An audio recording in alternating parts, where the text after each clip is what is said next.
What we're going to be looking at here is the performance profile, which is a really person-centered approach to assessing you.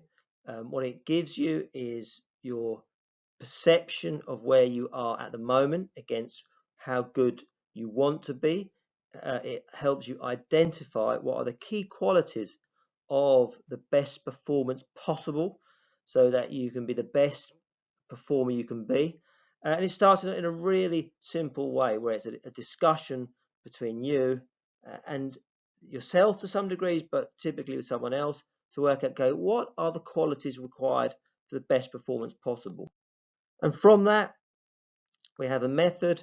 That method is about firstly introducing the idea. So what are those key qualities? And you discuss them. If it was boxing, it might be the ability to defend, which is blocking, parry, slipping. It might be to use your jab in terms of attacking. If you're thinking about a leadership role, it might be the emotional awareness of yourself. Do I get angry? Do I get frustrated in others? How do I then change the mood of the room I'm in? It might be about, if you're working with others, about how you help them set goals. So someone might want to achieve to their development through their career in terms of becoming an accredited person, or what steps, what skills do they need to require to do that. So you work through what are the qualities required, and that is a really good exercise. It raises awareness of what you need to do, and then from that you then rate them on a scale from 1 to 10, where if 10 out of 10 is the ideal performance, then that is, you need to be perfect at that, almost perfect at that. And so you really like elite performance, the ideal performance is a 10 out of 10 or a 9 out of 10 on those key qualities required to be the best possible. And then what you do is you rate yourself against that. So if elite performance is 10, you say, oh, I'm a 7 or I'm a 6. And I'm a 6 because I do these things well, but I realize I could got to do these other things a lot better. So you give an honest rating of yourself to see where you're at.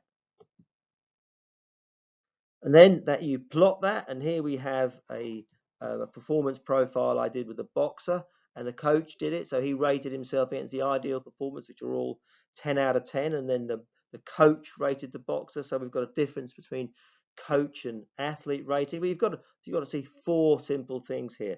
Now, this isn't the way it's normally presented. It's normally presented in a circle, and that's fine. I've just done it on this because I'm using Excel and I'm not that good at it. But in essence, it's the gap between where you are against the ideal, where you are against someone who is helping you coach, is where the key thing is. And then the most important is, how do you bridge that gap? Do you train differently? Do you train harder or better? Do you train smarter? Do you use more psychological skills? Do you use imagery? Do you self-talk? What imagery are you using?